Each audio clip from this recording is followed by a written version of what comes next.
that has been the song that Raila Amolo Odinga really loved during his time, life and times. It's called Jamaica Farewell by Harry Belafonte. And of course, today we have a solemn show. Last week we couldn't make it because we were laying him to rest in Bondo, Siaya County at Kamo Kajaramogi. And today we just want to, before we do that, I want to introduce our guest today. We told you that this is a show that brings you only the best of the best. And today we have the deputy party leader of the ODM party. Nataka tu ajitambulishe kwa Kiswahili sanifu. Watu wajue tuko na nani studioni. The best of the Kenyans. But for the avoidance of doubt, my name is Abdulswamad Shariff Nassir, the governor of Mombasa, and who has been blessed enough to equally be the deputy party leader of ODM. Thank you so much. Chama Kubwa. Chama Kubwa. Okay. So before we get into Chama Kubwa, we want to observe a moment of silence for Raila Odinga. Baba Raila Odinga, 1945 to 2025, and we just want to observe a few seconds in the memory of the man that he was.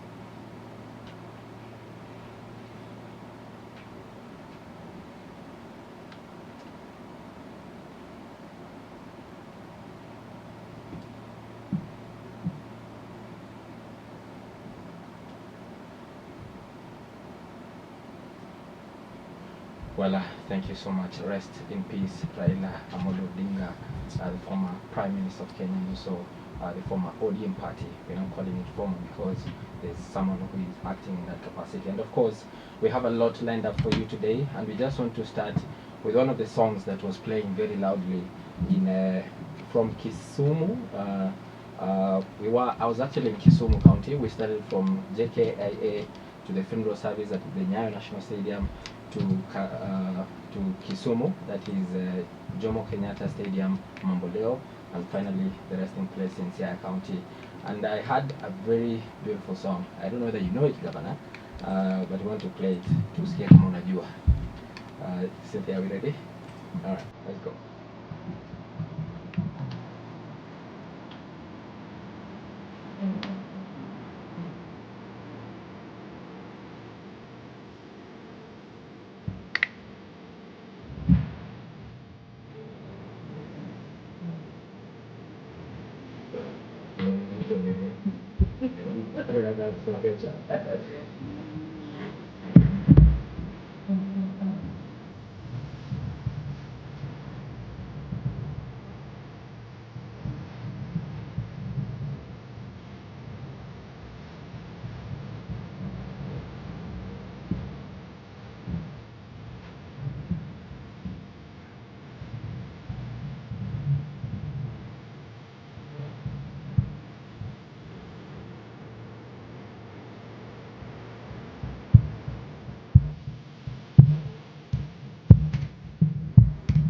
Right, Governor, do you understand any lyrics from No, the song? no, I don't. It's a good song. It's a song that was very it was blasting everywhere. Lady Maureen, Raila Dogidala. Yeah. I mean, if you were to play all the songs that have been sung before and after his death, and all the songs that were honoring Raila Amolo Odinga, I think we'd be able to finish the show, and we'd not be able to finish all the songs. Correct. That's who he was. Yeah, and of course, it was really refreshing to hear some of the songs that he used in his campaign, especially at the stadium when people are viewing his body and going along. Maybe, Governor, before we get into the details of it, we saw you at the JKIA, and you're very emotional about this.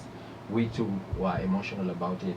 What was ringing in your mind of this, the fondest memory of Raila Odinga that you had?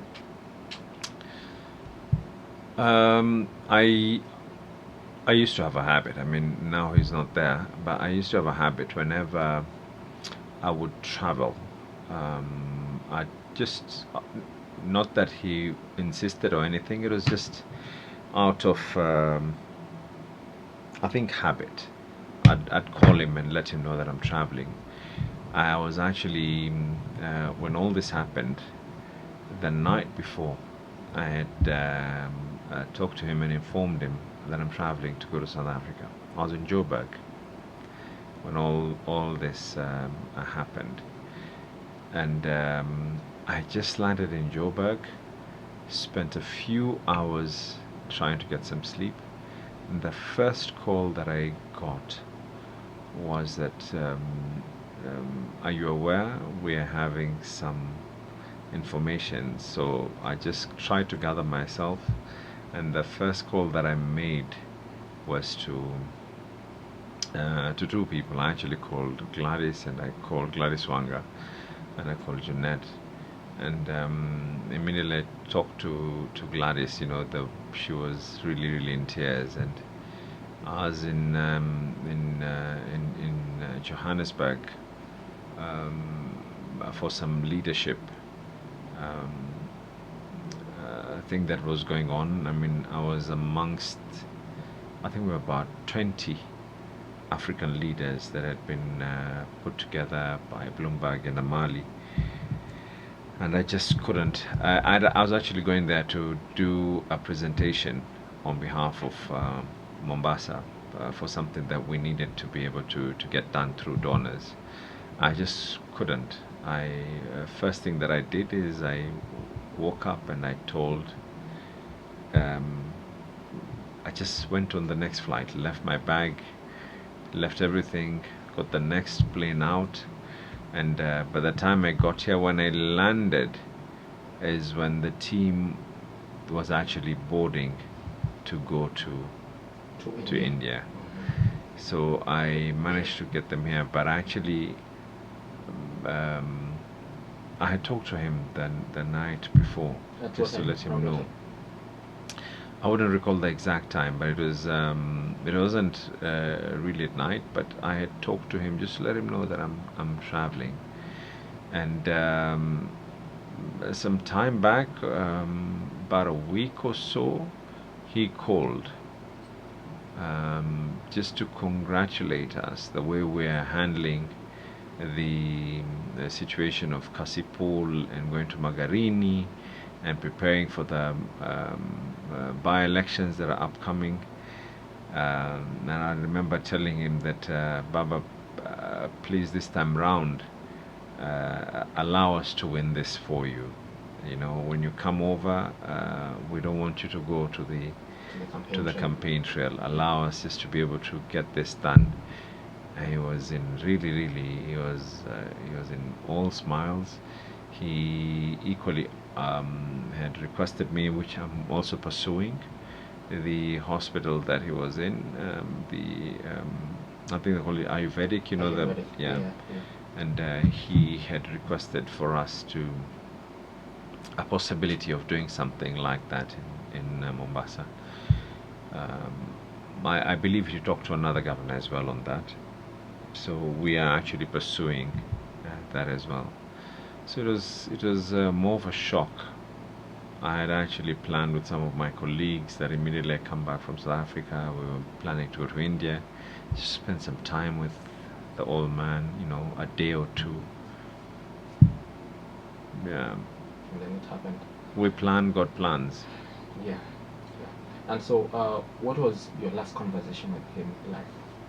How long did you talk? The conversation that lasted quite a while was the one where he called, reaching out to actually congratulate us for going to Kasipul, congratulating us for going to Magarini, congratulating us, you know, for whatever it is that we're doing. He was quite pleased that the whole ODM brigade had gone to Kasipul. The ODM leadership had gone to Magarini, and I was just briefing him on the plans and everything. The conversation that I had with him, just let him know that I'm traveling, was a very short conversation. It was more like, Bob, I'm just letting you know that I'm going to be out of the country, but I'm available on phone if there's anything. You know, I had a conversation with the High Commission of India that when I come back, you know, getting my visa sorted, but like I said, in fact, my passport had already been sent to the Indian High Commission in Mombasa. we had to recall it because I was not able to go to Mombasa, so my passport was sent here so that I can go back to South Africa. Okay. But like it's things happen. Yeah. Things Sure. happen. And there have been concerns about the hospital that Baba went to, and you said he told you that we need to build another one, a similar one in Mombasa. Actually, Mombasa. what he did tell me was that for some reason he seemed to have felt that it was good, in his own words. In his own words, that these doctors that I'd like you to have a word with them to see if we can be able to practice something similar in Mombasa. And I told him, Baba, by all means. I mean, these are people you've referred. Why wouldn't I want to?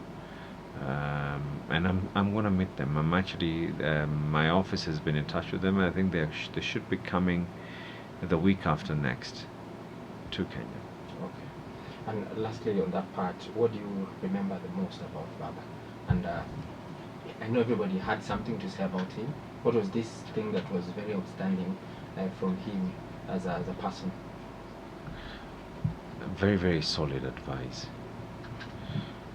Maybe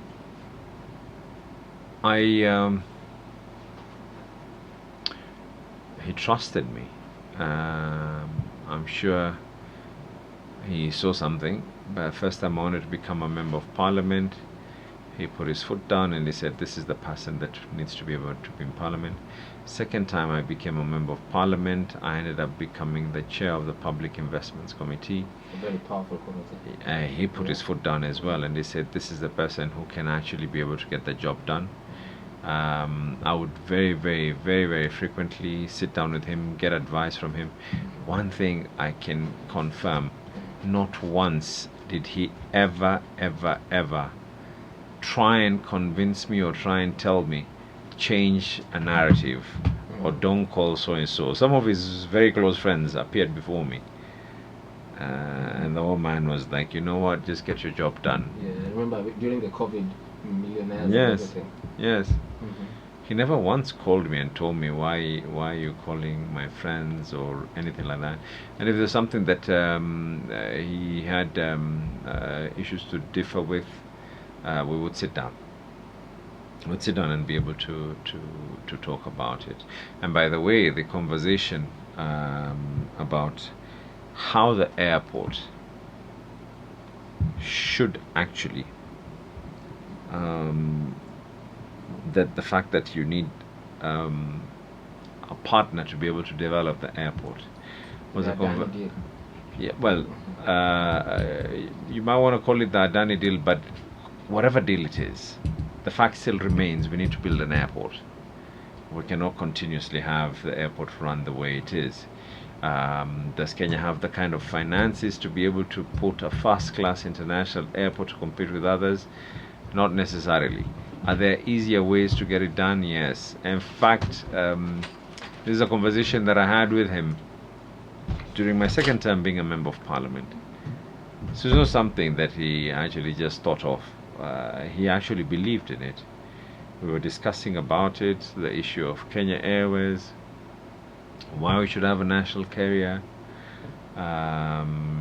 what open skies means for counties like Mombasa and so forth. But he actually believed that we need to do something about the airport. Yeah. The only reason I'm saying that is because it's one of the issues when I was just having a discussion with him when I was telling him that today I was going through the accounts of the Kenya Airport Authority and everything. So over lunch he mentioned that. So. All right. And during his funeral service in Bondo last Sunday, many speeches that were made from all quarters, everybody heaping praises on him as the enigma of Kenyan politics. Do you think the people who spoke, all of them, were they honest?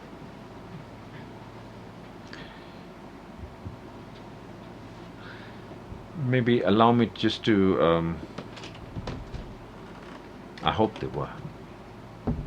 That's all I can say. I hope they were.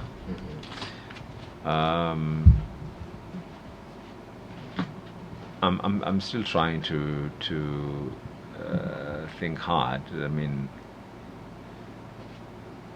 that those who said other things as well. But at the end of the day, you're not going to be able to deny the history that the man has been able to write in this country. So, what other people said, I think what's most important is what he said and what he did and what he wrote for himself. All right. Okay. So we now want to get into the politics of it, the crux of the matter now. Baba is gone. There's that vacuum that was filled a bit quite fast. And of course, which way now for ODM? And for our listeners and our viewers, I can see some of them are joining here on TikTok. Kiswahili, please. They think you are okay. You can do both, but they want the authenticity. Hii ni shamba tunaongea lugha yote. Tunaongea Sheng Kiswahili haina shida. Haina shida. Yes. So unataka, kuna mtu amesema kama uko Nairobi na unatafuta kazi, my governor, kuna mtu anajiita Sue hapa. People are joining on TikTok, and please continue joining. We're live on TikTok at Hot 96 FM Kenya. You can send your questions and comments to our WhatsApp line, which is 0700 969696. 0700 969696. Governor ako hapa, atakuwa anajibu haya maswali. Alafu tutakuwa kwa YouTube pia live pale at Hot 96 FM KE and X at Hot_96 FM Kenya. And we're going to sample out some of these questions and comments before the end of the show. Maybe before we get into the details of this whole politics. You know, Baba was an ardent supporter of Arsenal FC. Yes. And Arsenal has been winning in honor of Baba. Yes. And I know you also a supporter of Arsenal. Yes, I am. How are you feeling today? Just Feeling, a few minutes ago, mlishinda tena. Feeling excited, feeling good. I mean, being an Arsenal fan, you need to have a lot of faith. We have faith that we're going to win this. And a lot of hope. Hope is one thing. We've always had hope. I think the thing that you need to have the most is faith. We have faith that we're going to win this season. Arsenali hoye. Okay. Something like that. Manchester United iko pale. Team kubwa, team Manchester United side uko namba nini hapo, tumekuja top 4. So I want us to listen to the last words of Baba Raila Amolo Odinga. I covered him. I'm actually one of the few people who covered him live his last at assignment at Agent Hotel. I think 22nd of September. That's before he traveled. Yes, just before. And this is what he had to say as his last instruction. I don't know, I think his instructions will be like the Bible. They will have so many interpretations, or Quran or something, I don't know. Let's listen to it. Look at what we have signed, and we must remain as ODM. And we've signed and agreed that we'll work together up to 2027. We have not passed any resolutions as a party to say how we're going to go into the election of 2027. So wherever you are, don't commit the party to some things which have not been discussed. Let those things be discussed first. We are ODM. Who's told you that ODM will not have a candidate in 2027? Who has told you? So first, think as ODM. We have a clear plan that we have negotiated and we have agreed on, and let us continue to implement that plan. All right. In slang, in social media terms, Baba was saying, ulisikia wapi? Yeah, ulisikia wapi? It's true. Yes. It's true. First of all, wacha nikuelezee. Sijui niongee Kiswahili ama niongee Kiingereza. Piga Kiswahili. Wakati historia Broadbase ilipoingia, tulikana mzee sana. Kwanza alizunguka Kenya peke yake. Hakuzunguka na viongozi wengine.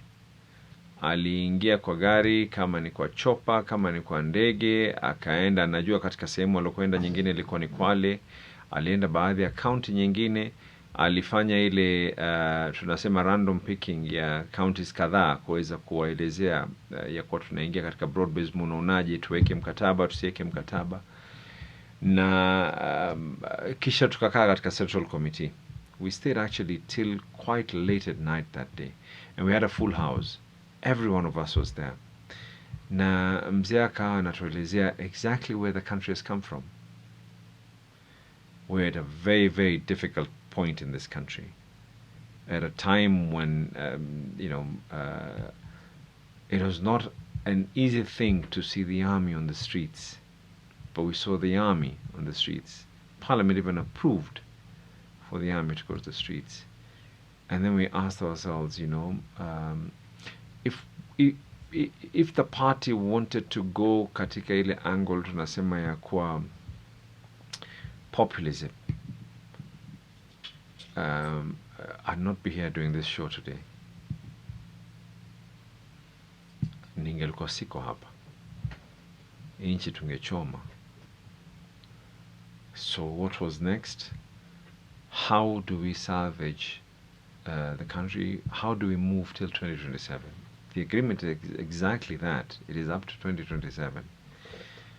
There's a 10-point agenda. During that 10-point agenda, ni mambo ambayo kwamba tulikuwa tunakubaliana. And kama nilivyosema, and I'm sticking to my words, by 2027, two things are going to happen. We're either going to be government or we're going to be part of government. And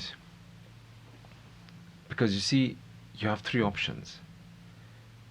The third one actually is not a feasible option for ODM. To be in the opposition. To be in the opposition. There's no political party that actually is there for purposes of being in the opposition. Because if that is the case, then why do we even struggle to get votes? Si afadhali tukae tuseme tuko na chama, pigeni kura, sisi kila siku tukue number 2, number 3, baadhi ya sehemu nyingine tuwe, but that's not what our intent is. Our intent is to have the reason you have a political party. You sell your ideologies, unauza sera zako, baada ya kuuza sera zako unaambia wa Kenya, kisha sasa pahali vile ilivyo, and the way Kenya is right now, a possibility of having a government that is going to be run solo, a single state, as a majority, is not going to be easy. I don't see it happening. Okay. And it's happened before, by the way. We've had coalitions. We've had pre-election coalitions, and you've had post-election coalitions. And all we're saying is, we're not going to be in the opposition. Opposition wachie wengine sasa bwana. I mean, okay. Yeah. Sasa gavana. So kuna interpretations zilikuja about that statement of Baba, the last instruction. And we want to listen to some of the things that you also said, what your chairperson said, Gladys Wanga, and what your SG said. We want to start with you.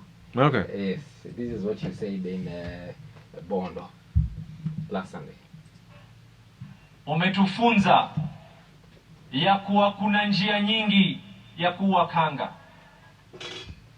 Umetufunza ya kuwa kuna njia nyingi ya kuwa kanga. Tunasema hivi, mwaka 2027 hatukai katika upinzani. Mwaka 2027 we will not be in the opposition. Mambo mawili yatafanyika. Agosti tunapiga kura. September we are either in government or we are government. Well, governor kuna kitu ulisema after hapo, and sijui nani alikufunza. We want to sasa tumalizie tu hapo mwisho, pale mwisho hapo. Tusikize. Joey! Lazima uelewe mila. Lazima uelewe mila. Mfuata mila si mtumwa. Acha tusikize chairperson wako alisema. Do you know the meaning though? Unajua maana yake. Unajua watu utatueleza. Wanasikia tu Joey lakini watu wanaelewa maana yake. Utatueleza. Maliza kisha baadaye nitawaambia maana yake. Sasa tusikize basi. Gladys Wanga. We said always that this our father, when he says left, we go left. When he says right, we go right. When he says fire, we fire. The last instruction he left us with, and with a very clear mind. And I remember him speaking at the burial of the late Dr. Phoebe Asio, And he said he made a clear decision. We said always. Sorry, technical hitch logo. But can we still complete it? Okay. Our father, when he says left, we go left. When he says right, we go right. When he says fire, we fire. The last instruction he left us with, and with a very clear mind. And I remember him speaking at the burial of the late Dr. Phoebe Asio, and he said he made a clear decision to work with you for the stability and unity of the nation inside the broad-based government. That is the last standing instruction that Baba gave us. And as a people and as a party, that is where we will stand. All right. Gladys Wanga, Chairperson ODM. Let's listen to the mouthpiece of the party, SG Edwin Sifuna. Baba aliongea kwa kinywa chake mwenyewe. Nawaomba viongozi msiingize maneno kwa mdomo ya mtu ambaye amelala. Alisema yeye mwenyewe. Akasema kama chama lazima tujiandae kwa ajili ya uchaguzi wa mwaka 2027. Na wale ambao wanaeneza Nairobi. Baba aliongea kwa kinywa chake mwenyewe. Nawaomba viongozi msiingize maneno kwa mdomo ya mtu ambaye amelala. Alisema yeye mwenyewe. Akasema kama chama lazima tujiandae kwa ajili ya uchaguzi wa mwaka 2027. Na wale ambao wanaeneza mambo mengine hapa, Baba alisema, who has told you? Who has told you? Who has told you? Kwa hivyo, sisi tutafuata the last standing instruction ya Baba ambaye alitoa chini ya siku 23 ambazo zimepita kabla afariki. Kwa hayo mengi. Okay. Deputy Party Leader. Actually, what Baba said, and you can play it again. He said that don't commit ODM until we've discussed. And then he used the word who said that ODM, who told you? Nani alikuambia, ulisikia wapi ya kwa ODM hatutokuwa na candidate? Lakini pia hakusema ya kuwa tusiazungumze. Alisema ya kuwa usizungumze jambo, tukaeni chini tuongee. Na ndivyo tutakavyofanya sasa. So, Governor, two things are going to happen. No. He was very clear that we have to stick and honor our word until 2027. We're not going to be populist. Kuwa populist, that is due to fike time hivi tuanze kusema ya kuwa tunataka kura za nini, tuanze kutoka katikati ya njia, watu mambo yao hayajafanyiwa, miradi hayajamalizika, inchi yaanze fujo kabla wakati. That is not the direction that he was very clear. We have a broad-based arrangement, an MOU that was signed at KICC in broad daylight. Everyone was there. I was there. Chances are you guys were there. Chances are extremely high ya kwa watu wote ambao kwamba wenye kutuangalia sasa hivi katika mitandao na wenye kutusikia were there. It was nothing that we hid. In fact, what we were simply saying is that we now need to be able to find out ilifikia wapi. Where has it reached? We chose a team on our part. They chose a team on their part. And I'm hoping that in tomorrow's agenda, the current acting deputy leader ataweza kuiweka wazi ya kwa this 10-point agendas tumefikia wapi. Agenda ya pili, let's not lose focus. Let's not lose focus. We have by-elections that are coming up. It is not an issue of winning. It is an issue of winning with huge numbers.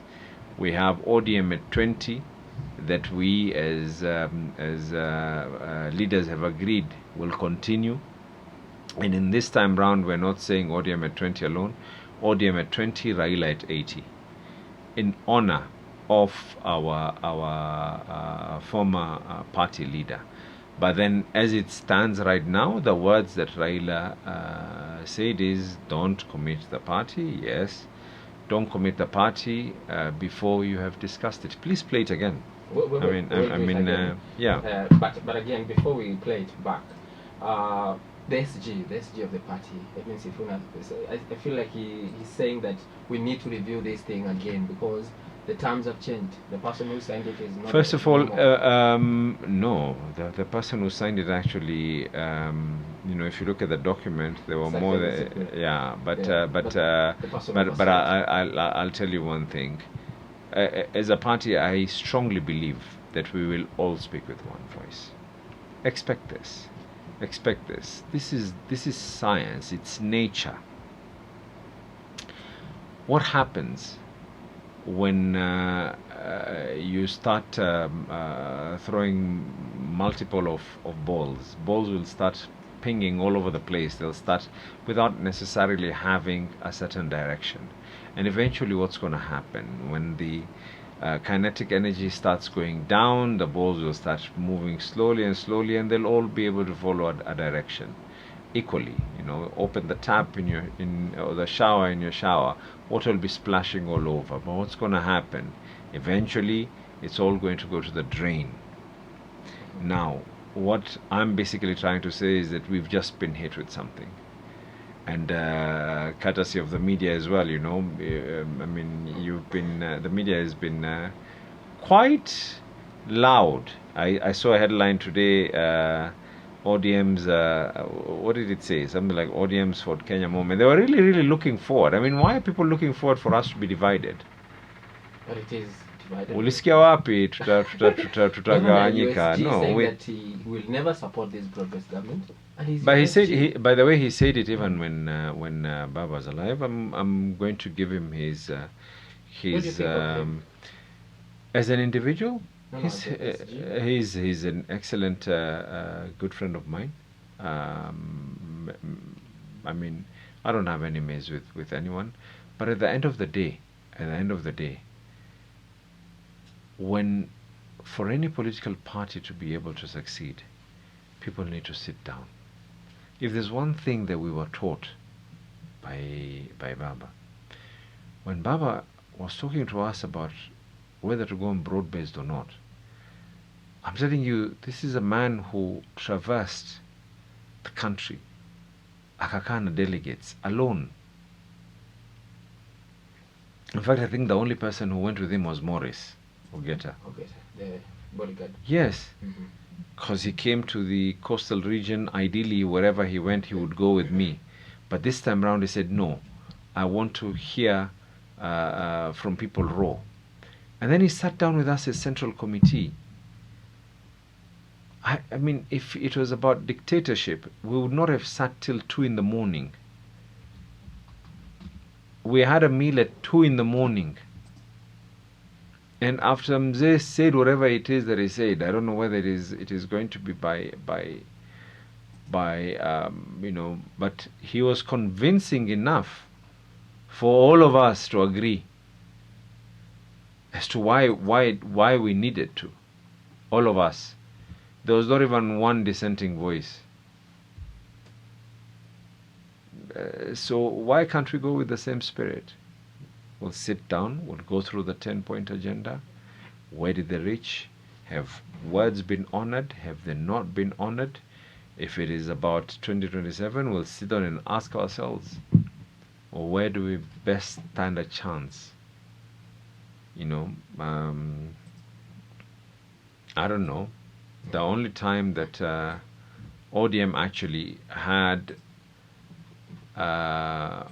when the last elections, when the party was opening for nominations, I think there were Hassan Ali Joe paid for nominations to become presidential flag bearer for ODM.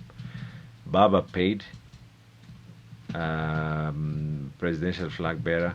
I don't know who else did, but I know that at that time is when then everyone else stepped aside for Baba. So the party is open. I mean, if someone says that, you know what, I want to be presidential flag bearer for ODM, atajitokeza, tumwangalie, tupime, tuangalie, what are our chances, surely? Yeah. What are our true chances? Should we say that, you know what, let's talk to someone, tuangalie, tutafanya vipi, huyu apate hii, sisi tuangalie kama tutakuwa wapi, as long as we are in government, we are part of government. Okay. ama sisi ndo tukue pale juu, ama mwingine akuja tujoin aseme ya kwa mimi sasa mimi nataka kuingia chama, you know, tumpatie hiyo nini. It's still too early to discuss these things. Kitu hapo ukipita, you mentioned it in passing. I have a feeling. Juu kidogo, are you saying that if the President William Ruto now says I'm joining ODM, mtampatia ticket? It's not for an individual to make a decision. Whatever the case, it is not for an individual to make a decision. Even Baba, when he was alive, he was not an automatic flag bearer. There are people I just mentioned. Hassan Ali Joho is one of them. Wakati mzee anachukua tiketi yake, karatasi zake za kuvaa za ODM candidate, call it whatever it is, but it was a lesson we were being taught. Okay. That no one stands, you know, in democracy, every voice counts. Iwe ni kipindi, iwe ni vipindire, iwe ni nini, whatever it is, but it was a lesson that we were all taught. Okay. And a lesson well learned. Okay. So akija mtu ukija, I don't know, maybe you want us to discuss with you, tukupatie tikiti ya mahali fulani, tutakupima, tukuangalie kama unaweza, uko sawa nini, yeah. And you never know, hata simini iko pia. Yeah. Okay. So nataka your deputy party leader, your colleague in that position, Simbarati, alisema saizi William Ruto president akiingia kwa chama mnampea ticket direct, and I want us to listen to him. Ndio msiseme nimwekea maneno kwa mdomo yake. Kuna vitu ambaye alisema during the Mashujaa Day celebration, a day after Baba was laid to rest. I'm told that he said that yesterday as well. He also reiterated it again. Well, but we want to listen to the first time he spoke about it. Let's just play it. That yesterday the president said he's going to make sure ODM remains to be the party. I want to urge him out of the meeting of yesterday and today. Mheshimiwa William Samoei Ruto, wewe ulikuwa, you were a member of ODM. How I wish when you're going to sit down that you come back to your former party, ODM. If you came back to ODM, definitely we'll have you as our flag bearer. If you came back to ODM, we will fulfill the promise Baba had a vision for. That yesterday the president said he's going to make sure ODM. Right, that is your colleague, deputy party leader, Simba. Well, I think the words that he used is how I wish. How I wish. How I wish. Not how we wish. How I wish. But I'll tell you what. This is. No, nimesikia tu vile alivyoongea. He said how I wish. Which is, you know, this is a party that everyone can be able to give their views. Surely, kila moja atoe maoni yake. But at the end of the day, decisions are made. You know, our party. You know, even when we hold a meeting. Like tomorrow we're having a central committee meeting. It's all over the papers. It's all everywhere. Chama ODM itakaa chini, and you will see how many. You know, I've never seen more cameras than when I finish a central committee meeting. There are usually so many cameras. I feel like macho yangu itaonekana ni makengeza, look cockeyed, because kuna kamera kuanzia huku paka huku. It means that it is a party that the people have an interest in. We're a party of the masses. We're a party that believes in openness. I mean, this is a conversation that one of the founding leaders of ODM, there's no doubt about it, is William Samoei Ruto. You're not going to deny it. So should he come? Would you be part of those people who say wacha tumpe ticket? If William Samoei Ruto was today come into ODM, I mean, it would be an option for us to be able to sit down and discuss. Would you support that option? It is a discussion that we would have. Is he interested? Did he tell you? I don't know. He's not told me. All I know is that he indicated equally that, and I think also, you know, first of all, you need to ask yourself, what does ODM stand for? Before we ask that, do you support your deputy party leader? That if you were to come, you'd get an automatic ticket, like a direct ticket. He used the words "I." He never used. And I'm of that belief that some of these discussions are better to pige msasa, tuangalie. Probably two will come, and you know, tutasema kwa huyu jamaa anaweza kufaa zaidi. Ulisikia wapi? Pengine I want to vie. You know, you never know. Okay, sorry, Governor. But I'll tell you one thing though. Whatever is going to happen, we're not going to be in the opposition. By all means. I refuse to be in the opposition forever.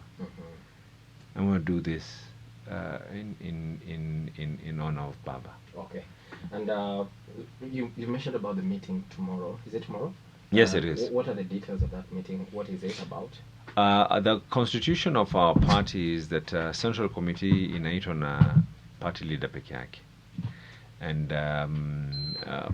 the party leader the acting party leader that we've been able to choose is Dr. Oburu Odinga. He's called for the meeting. Usually agendas are set by party leader. And I said I hope and I pray that one of the agendas, I'm looking forward for 4 agendas tomorrow. The first agenda is we need to be kind enough to say it as it is.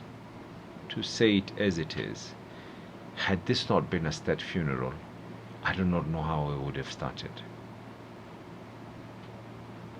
So we need to give thanks to where thanks belong. I'm really thinking hard.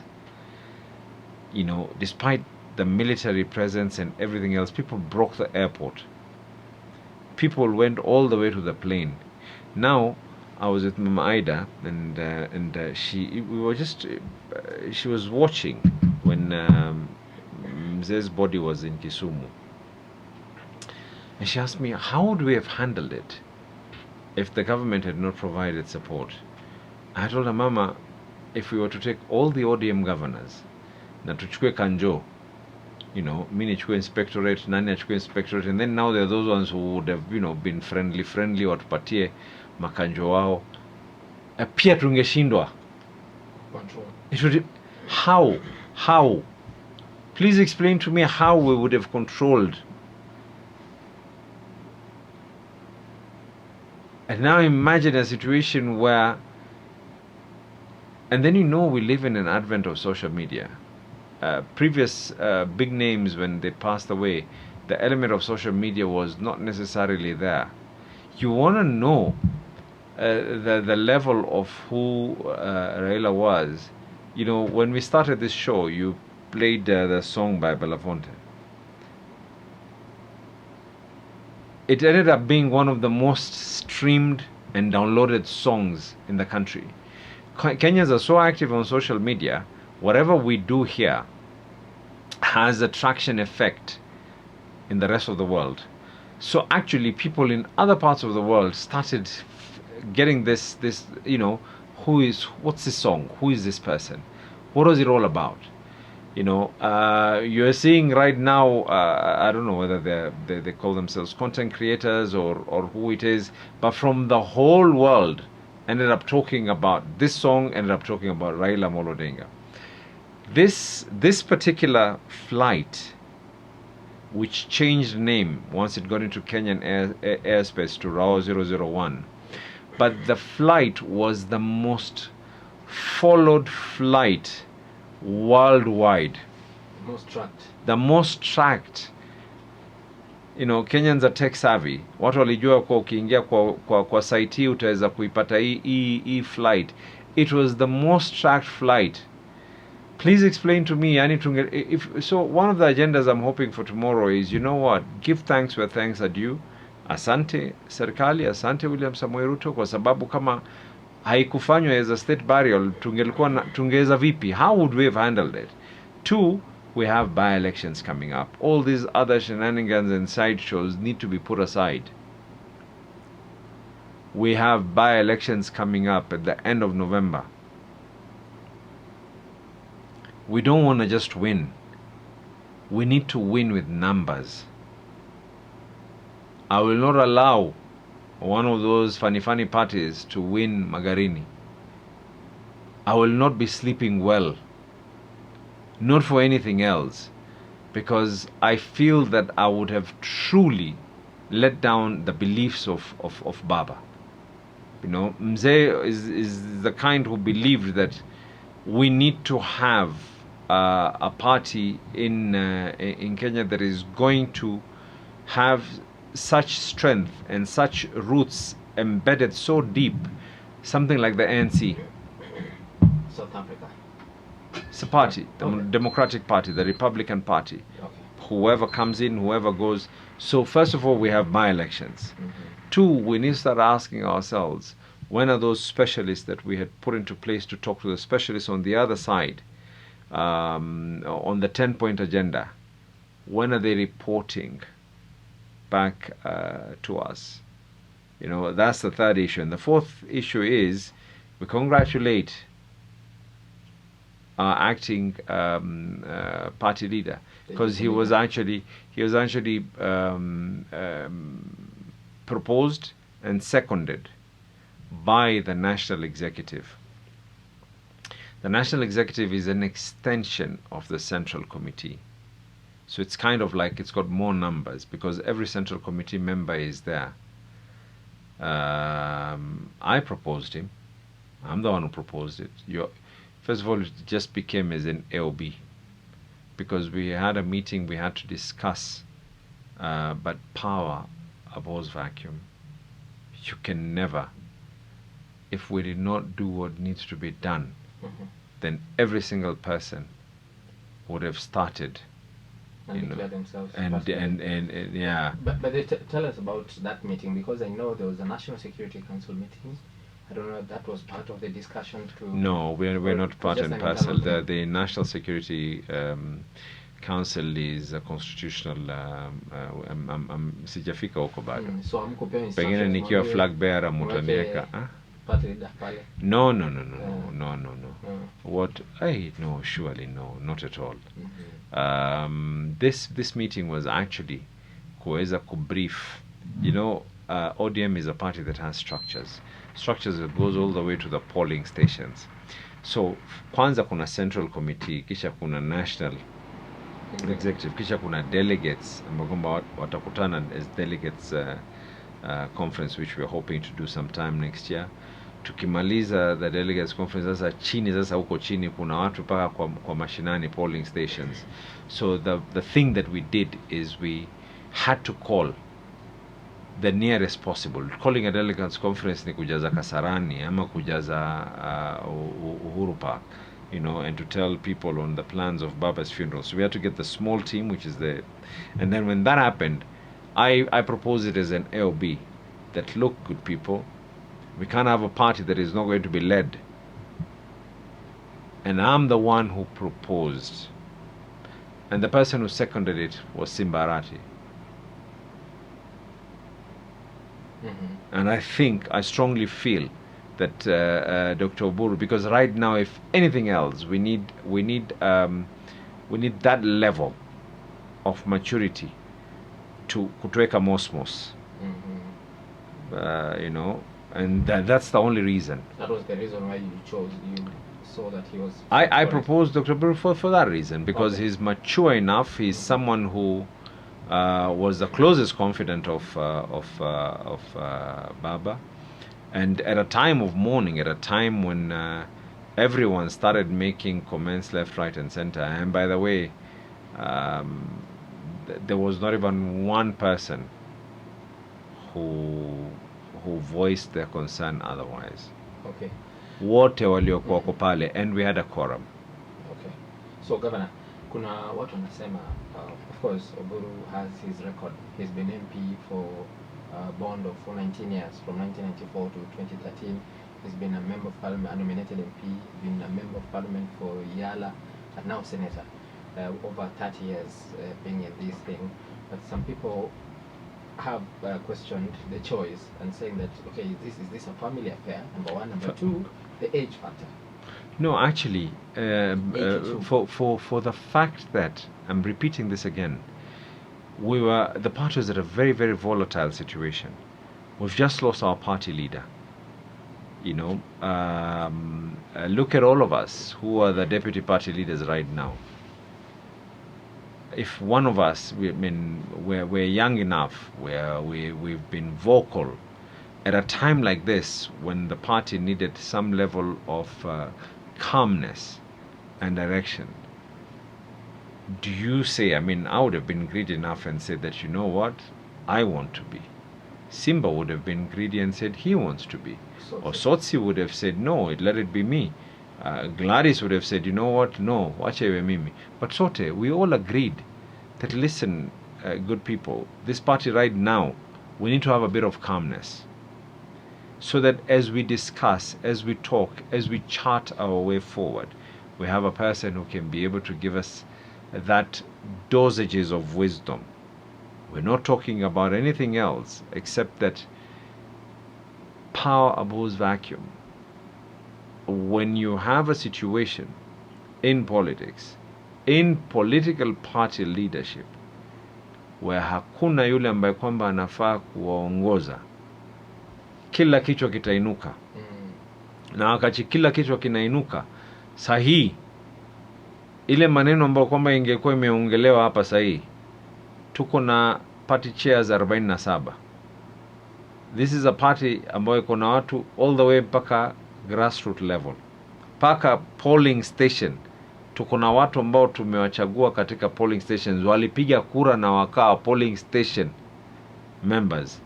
Ikafika mpaka sasa ile ya county level, watu 20. From there hao sasa wanafika kwa delegates. Kisha kuna national executive. Tuko na wabunge, tuko na magavana, tuko na maseneta. You can imagine how many heads each and every one aseme ya kwa ni mimi, ni mimi, ni mimi, ni mimi, ni mimi. Okay, tunaelewa. Watu waende mosmos, take a chill pill. We're having our first central committee tomorrow. The agendas that I feel are most important is that we have by-elections that we need to be able to win. We have the ODM at 20 and the Baba at 80 that we need to be able to get done, because it was his wish that it should actually be done. And Mombasa was honored. We were actually blessed To be the host. to be the host. Is it actually happening? Is it still Oh yes, it is. When? The It's dates are still the same? we are going to be discussing whether the dates are going to be the same. However, the chances are the dates will still be the same. It was November 12th to 16th. Yes, but please do bear in mind that we have by-elections. Yeah. And November 27th. exactly. So there's a possibility. What if we finish the by-elections and then we get this done? There's a big possibility. Okay. So sorry, have I cut you short? No. Okay. No. Okay, sir. So for Oburu, for how long will he continue acting? Well, the national executive has already put him, confirmed him. The central committee has already Not acting confirmed him. anymore. No. You actually the positions. The way ODM works is the National Governing Council that actually now confirms you. So tomorrow is Hata, the day. in fact, kila moja Ah, tumepitishwa na national executive na central committee. Then from there, then the next national governing council that is going to be there, probably something is going to come up. Equations will be able to change, and we will be able to figure out from there. But the whole idea of why we need an acting is because even to call for the central committee, to call, you need you need the party leader. Yeah. So for how long will he be in that position? These are discussions that we will have internally as a party. Do you think he'll go until 2027? We'll discuss these positions as a party. I mean, if he leads us well enough, why not? Okay. If he leads us well enough, why not? Okay. So what will ODM, if tentatively William Ruto was to join ODM and say get the ticket democratically, as you say, what position will ODM still be asking for? Will you be asking for number 2, or will you still be okay with President William Ruto being your candidate? I asked you, the first question you need to ask yourself is, what does ODM stand for? I think of democracy. No. We're we're a social democracy. The difference between our party and many other parties, we're a people first centered party. So whoever we talk to, everything has to be rounded down to people first. You know, many people ask, in Baba's manifesto, we had things like Baba Care, which is basically talking about universal health. A cousin of Shah. In Baba's manifesto, he was talking about providing assistance to not just the elderly, but talking about single mothers and everything else. So what ODM is nothing else except we're a social democracy. So we have certain values, and again, ODM is the probably I don't know if of any other political party in this country, but ODM is the only party that believes in the full implementation of the constitution in matters of devolution. So atakayekuja tukubaliane hapa, tutafanya hivi lakini mwishowe chama yetu inaamini hivi na hivi. Okay. Maswali yanakuja mengi sana hapa TikTok, YouTube, X na hata WhatsApp. Kuna swali ambalo limeulizwa hapa kwako direct kutoka kwa jamaa anajiita Jaremba. Uliza governor about the rumors za kutoa Sifuna kwa party. I'm glad amesema hivyo ni rumor. And by the way, these rumors were there even before Baba died. So mtamtoa ama mtoa? No, I'm naregelea tena. You said it yourself, the rumors. Please tell me, when was tangu mzee fariki, there's only one National Executive Committee meeting that we have held. The country is in mourning tayari, watu wanafikiria. Now imagine if we didn't have a party leader. Watu wangelikuwa wametoana mapanga kweli. Kwa hivyo Sifuna is there to stay. For how long? If he wants to stay, why not? If I want to stay, why not? Situendelee. Why is every single person talking about division? Can we talk about unity? But why can't you tell me the party is there to be united? Why are you telling me the party is there to be divided? No, one of the members who? Wanaongea lugha tofauti. Who? Sifuna. No, by the way, let me get something very, very clear. Having different discerning voices is something else. But when it comes to the party, when the party now makes the decision that this is the direction that we need to take, it is collective. Okay. I'm glad that whenever people talk, they say tumesikia rumors. It is exactly that, because people have not sat down. Hakuna mtu amekaa chini bwana. Watu kama ni watu kukaa chini na tuweze kukubaliana, this is the direction, majority will have their way. Okay.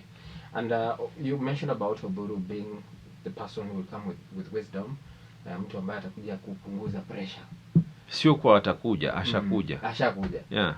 Unahisi vipi kuhusu Edwin Sifuna, kina Babu Wino, hiyo team ya vijana machachari wa chama cha ODM ambao wamejitokeza kupinga msimamo huu wa chama kuingia ndani ya muungano na serikali? What do you think of them? First of all, broad base haikusainiwa jana na juzi. It was signed in the presence of Baba. Baba has made it very, very clear. We're supporting this until 2027. He used those words.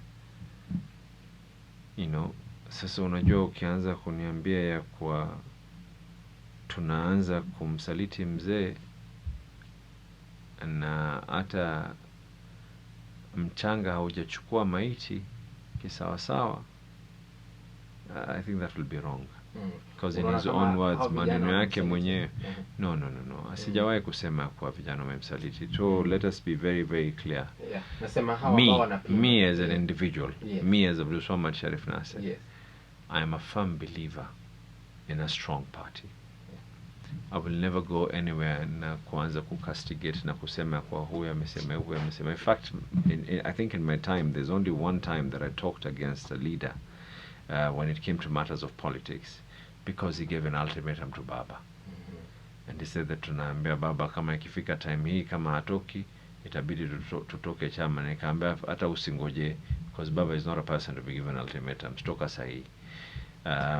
But even then others told me, you know, you should have just called the guy and calmed him down and everything else. And at a time like this, how many days? Unajua kuna wale wenye kusema kwa kukaa katika msiba ni siku 40. Kuna wale wenye kusema kukaa katika msiba ni siku 4. Kuna wale wenye kusema kukaa katika msiba ikiwa mama akona mimba ni paka azae, ama unakaa eda ile miezi kadhaa baada mtu kufariki. Hata msiba haujamalizika uzuri tayari mnaanza kutuambia ya kwa someone told me to read a book. I'm sure ananisikiza sasa hivi. You know, you need to read a book called The Night of the Long Knives. When you don't have proper leadership in place after a leader has gone, and you don't install a leader quickly, swiftly, someone who is going to be respected by all, if you don't get it done, that is the end of that political party. Okay. Allow this party without necessarily saying ya kwa huyu amesema hivi, huyu amesema hivi. Are we going to be having dissenting views? We definitely will. We had dissenting views even during the time. I want to give you an example. Baba has been very, very clear. Hasn't Baba been the one saying that there should be no CDF? Hasn't Baba been saying that pesa zote za barabara ziende kwa counties instead of going to the others? Didn't MPs have dissenting views? Didn't senators have dissenting views? Did governors at times agree and sometimes disagree on some other matters? But did we at any given time come out and say that, you know what, because we have dissenting views, we're divided? Kwa hivyo unawashauri vipi kama umepatana saa hizi, kwa sababu unajua sio kama tutapatana saa hii ni saa 2 na dakika 8 na dakika 3 ama dakika 8. Yangu inasema dakika 8, yako inasema dakika 8. Kama ni saa 2 na dakika 8, baada ya masaa 15 tutakuwa tunakaa chini. 15 hours from now tutakuwa na mazungumzo. I'm assuming ya kwa mkutano wetu hautomaliza zaidi ya masaa 2, kwa sababu hatuna vitu vya vita. Tunazungumza mambo ya chama kuweza kuendelea. Kwa hivyo kesho ikifika habari ya saa 7, utakuwa unaotuona sote tunashikana mkono na tukitabasamu. Leo utakuwa pale. Na hapo sasa mimi this is the central committee. Everyone is going to be there. We have 3 deputy party leaders. We have the chair of the party. We have members who are there. There is no reason why anyone should not be there. The executive director of the party is also going to be there. So hakuna story ya nini. Okay. Sawa gavana. Kuna kitu ambacho kimefanyika huko Mombasa. Kuna shehena ya madawa ya kulevya imepatikana. I saw that in in fact I wanted to call. Nilikuwa nataka kupiga tueleze sasa utueleza pamoja ni station ya kimataifa.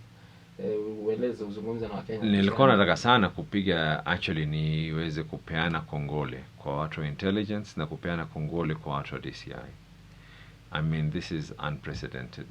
Ile kitu ambacho kwamba naweza kukuambia ni kwa mtazamo wangu watu walikuwa wanajaribu, kwa sababu ile madawa yale sio madawa ambayo kwamba tatizo la Kenya zaidi ni heroin, na tatizo la Kenya zaidi ni mambo mengine kama heroin is one of the hard drugs, lakini hii dawa hizi, this is most likely a transshipment. Walikuwa wanajaribu kuifanya Kenya iwe ni a transshipment hub. Now I'm glad they did what needs to be done. I'm extremely glad. They're asking whose drugs were they? It's important. I mean, every single person should be able to get an answer on that. Do you have an idea of what? I wish I knew. Why would you ask me if I have an idea? Natajuaje mimi mada ya kulevya? Kama zilikuwa kaunti yako kule, high seas. Hey, my friend, wacha nikwambie sasa mimi. It's like asking me, tumeona kasupu fulani kamepita pale, ni demu nani? How am I meant to know? Lakini anapita Mombasa, surely. Come on. I mean, so you swali itabaki hivyo tu. No, I strongly hope that they will be able to, because wase wameshikwa watu. Wewe waulizwe maswali. The Iranians. Yes, waulizwe maswali. Yes. Okay. And by the way, if these people were in Iran, I can assure you, jamaa wangelikuwa wamenyongwa tu. So unajua kule kesi inamaliza siku 4. 4 days umeshikwa, hakuna story nyingi. Hapa kwetu, you know. And by the way, hii shida yote is because we have a very, very vibrant constitution. And we have one of the best constitutions in the world. Shida ile ambako tuko nao ni kwa we have those who respect it and then we have those who actually abuse it. Sasa hapa hii mambo ya kusema kwa sijui tutaenda mahakama, tutaenda wapi, kama umeshikwa. You are caught live with yale mada ya kulevya. You either tell us who it is, ama you go to the news. Yeah. All right. So, Governor. And I say this unapologetically because drugs kill. You know, these are things that actually kill. Our young people are actually dying. Okay. And I think Mombasa imekuwa na hiyo challenge sana kwa muda. Statistics zile ambazo kwamba ziko na kada, statistics zile ambazo kwamba ziko kwetu, you'll be surprised. The bigger problem is not even hard drugs. And these are, mimi nakwambia, these are based on statistics. Nikiongea mambo yao unajua watu wananiambia ya kwa napinga region, but ukweli wa maneno ni kwa ile shida ambayo kwamba zaidi tuko nao ni mogoka. Kuna swali hapa imeulizwa TikTok na jamaa anaitwa Nassir. Mheshimiwa, do you think Kenya inafaa kunyonga hao watu wanaitwa madawa za kulevya? Yes. I think if we were to have a death penalty on people who are killing people, then by all means. And I'm not even yani hata siombi msamaha kwa sababu wewe, do you know what drugs do to you? Let me just explain. Wacha niwaambie sasa, mtu ukisikia kwa mtu anatumia madawa ya kulevya na kwa nini watu waweze kusaidiwa, wale ambao wenye kutumia madawa ya kulevya. Ukitumia madawa ya kulevya ina affect your neuron system. Sasa ile kitu ambacho kwamba inafanyika ni hii system yako ni kama iko layered na madawa ambayo kwamba ni makemikali. Once that happens, you start becoming slowly and gradually you become an addict. And some drugs you become an addict extremely quick. Being an addict is making someone a slave. Kwa sababu yule mtu anafanya kile chochote kinachohitajika ili aweze kupata yale madawa ya kulevya. In the process of that, mwenye kutumia madawa ya kulevya kama ni mtoto wa kike ataweza kuuza, kama ni dhahabu aweze kuuza nguo za nyumbani, aweze kuuza nini, mwishowe atajiuza mwili wake. In the process of doing that, what happens next? Unapata sasa paka maradhi yanazidi kutambaa na kutembea kila pahali. Yule ambaye kwamba ni kijana wa kiume, imagine kila siku ikiwa atahitaji kama ni 500 ni 1000, ile pesa ingelikuwa inatumika kwa njia nyingine ile ambayo kwamba inayofaa. Familia ngapi zimeweza kunini? The process, ile process yenyewe, you know, you make someone your lifelong client, ya kwa kila siku asubuhi akiamka yeye anatafuta njia yoyote kupata chapaa ili aweze kukupa wewe, ili na kila akikupa yeye ile pesa anazidi kuharibu yeye na anaharibu na familia yake nzima. This is not a joke. Correct. Okay, lastly Governor, kuna mpango wa waste management. Yes. Waste management umechelewa, tumesikia mkuu mipanga kidogo hivi. Sijui imefikia wapi kwa mradi? We have signed, these are actually 3 contracts. Contract ya kwanza ni ya hazardous waste. We all know what happened in Lebanon at one time. Kulikuwa kuna containers ambazo kwamba zilikuwa zimekaa ziko na hazardous waste, and then because they were not disposed at the right time, the whole city went and erupted. It was actually something extremely big. Mombasa, if we're not careful, and by the way, Oburu happened in Mombasa because we do not have a situation to handle hazardous waste. So for this particular one, Mombasa is now going to be in a position to handle hazardous waste. That means kama kuna mtu ameleta container yake, kuna batteries, those batteries are leaking, we need to be able to figure out how we're going to do it.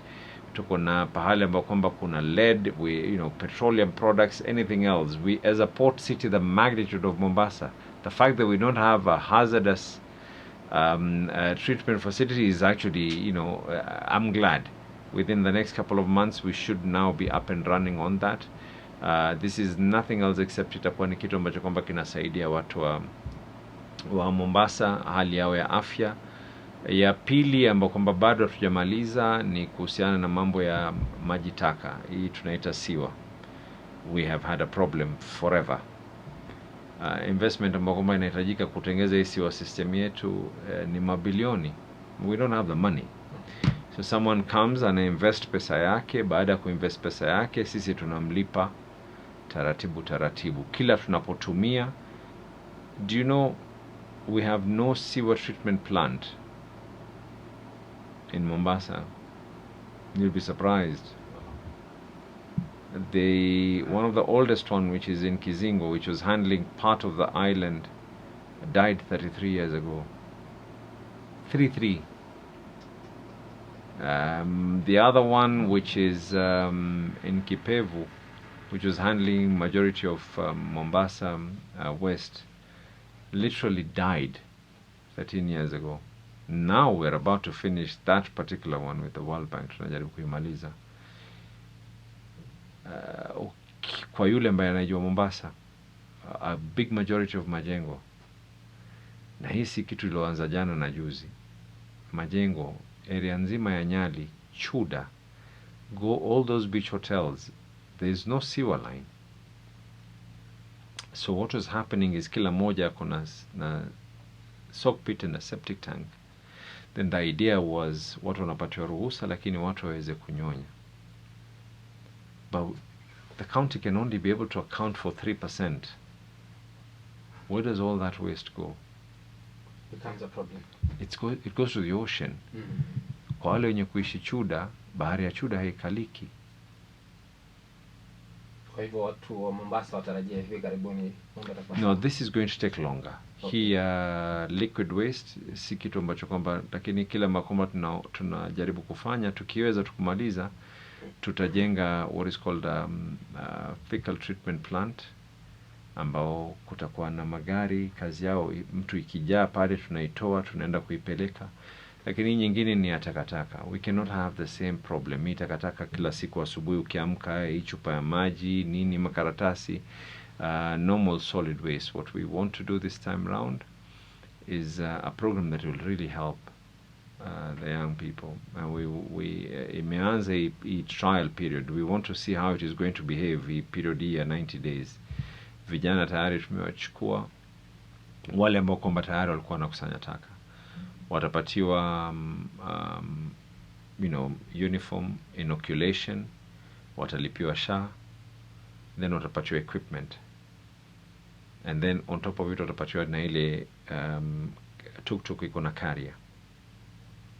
So what happens is wanakuja nyumbani, wanachukua taka mara mbili, wanaambiwa pahali watapeleka. So in that area kutakuwa na ile tunaita transfer station. Watakwenda na tuk-tuk wazipeleke pale. Wakipeleka taka pale, then compactors zitabeba zile ziende kuzipeleka Mwakirunge.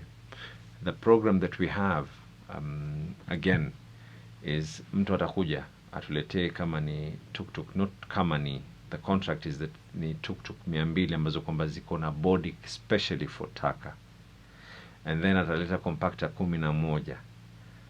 atatupatia na equipment zile ambazo kwamba zinafaa kuhandle the dump site, and then eventually tuna convert hii takataka yetu ambayo kwamba tunaiona plastic itumike tena, uchafu mwingine uwe ni mbolea, karatasi ifanywe recycling upya, chuma kiweze kufanywa usafi mpya. Gharama ile ambayo kwamba tutakayolipa sisi, the whole program is in billions. We don't have that money. You have to be smart. No, the World Bank ni nyingine ambayo kwamba itakuwa ni part of nini. This is actually was advertised, and it's a private entity, and what is going to happen is they put in their money, we put in zero. It's a PPP. It's actually a joint venture, not a PPP. They bring in, now you can imagine, we simply pay them as usage. Okay. We don't have the money to hapi pesa yote ya kunini. Pesa gavana. Not 17 billion. That's a lot of money. You know, if you want to make changes, kila siku ukiamka asubuhi hii mambo takataka, you cannot expect to do big changes by doing the same things. If you want to make changes, you have to make bold decisions to do those changes. All right. Lastly, Governor, kwa sababu tunajua asubuhi unamkia mkutano, maneno yako ya mwisho kama gavana wa Mombasa kidogo tu kwa kifupi, na pia kama deputy party leader tukifunga kipindi. I asked you kwanza, do you know the meaning of joy? Joy sasa ndio tunataka utuambie. Nilisikia ni kifaa ni buffalo, ni hiyo buffalo. Zamani watu walikuwa wakienda kuwinda, akionekana buffalo, wale wenye kuwinda walikuwa wanaita joy, yani tunaenda ni it is time to hunt.